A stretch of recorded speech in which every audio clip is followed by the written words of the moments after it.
Imagine walking through a forest where every tree and every flower is quietly talking, sending warnings, sharing food, and helping their neighbors. You can't hear it, but this conversation never stops.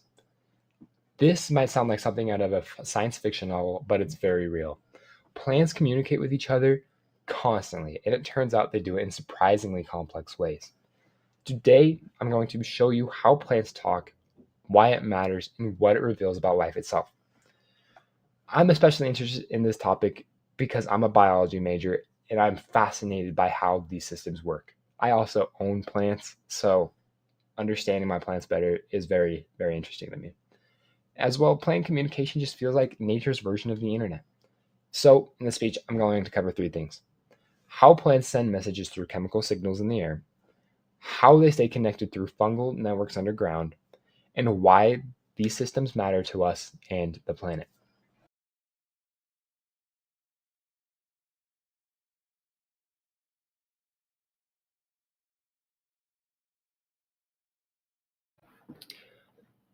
Let's start with something we can see: chemical communication. When a plant gets attacked, like let's say by like an insect, it releases volatile organic compounds. These are basically chemicals floating through the air that warn nearby plants about the threat. A classic example comes from the acacia trees in Africa. When giraffes start eating one tree, that tree releases a gas called ethylene, and neighboring trees will pick up the signal and start pumping bitter tannins into their leaves. So the giraffes move on, and the trees have effectively warned each other. Other plants take it a step further. When corn plants are attacked by caterpillars, they release scents that attract parasitic wasps, tiny bodyguards that come in and kill the caterpillars. And according to Richard Carbon, author of Plant Sensing and Communication, these signals don't just defend plants, they coordinate entire ecosystems.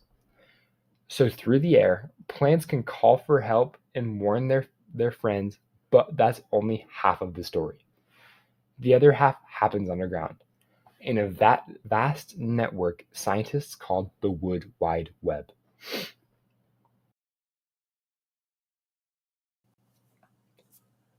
Beneath almost every forest lies a network of fungal threads called mycorrhizas that connect the roots of different plants. Through the living web, these fungi exchange nutrients, water, and information. Forestry scientist Suzanne Simard discovered that the large mother trees send extra carbon to shaded saplings through these fungal bridges, helping them survive. Carbon is what plants need to survive. They breathe carbon instead of us breathing oxygen. It's like an underground support system, a biological social network. And these fungi don't just move nutrients, but they can also carry warning signals too. When one plant is infected or under attack, other connected to it through the network start boosting their own defenses. Simard's research in finding the mother tree showed that forests operate less like individuals on their own, but more like a community, cooperating, sharing, and protecting their young. So while we can't hear their voices in the forest is constantly talking, full of communication and messages above and below ground. And that brings us to the big question: why should we care? Understanding how plants communicate isn't just fascinating, but it's also very useful. In agriculture, scientists are using plant signaling research to design crops that resist pests naturally, reducing the need for pesticides. By decoding how plants call for help, we can grow more food sustainably. In ecology, understanding these networks helps with the forest restoration. When we replant connected species that cooperate through fungal webs, the ecosystem recovers faster and on a deeper level. It challenges how we define intelligence. If plants can sense their environment, respond to danger, share with others, and adapt, maybe intelligence isn't limited to creatures with brains.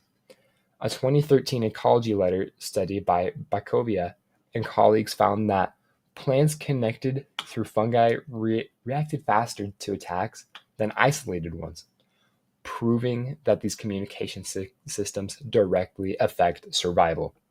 So, studying plants doesn't just help us grow better crops, it also helps us understand what it means to live in balance with the world around.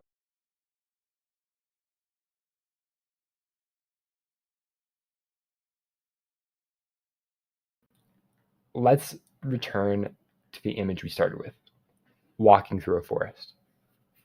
You might think it's quiet, but it's not silent. Every root, every leaf, and fungus is part of this invisible conversation.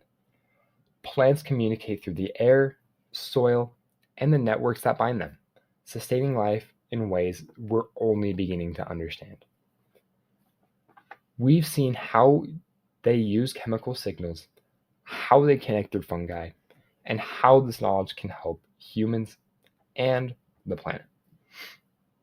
So, here's the critical question I want to leave you guys with. If plants can sense, respond, and share information, how far does communication go in defining intelligence itself? Susan Simard once said, "The forest is wired for wisdom and care." And maybe that's true for all of life.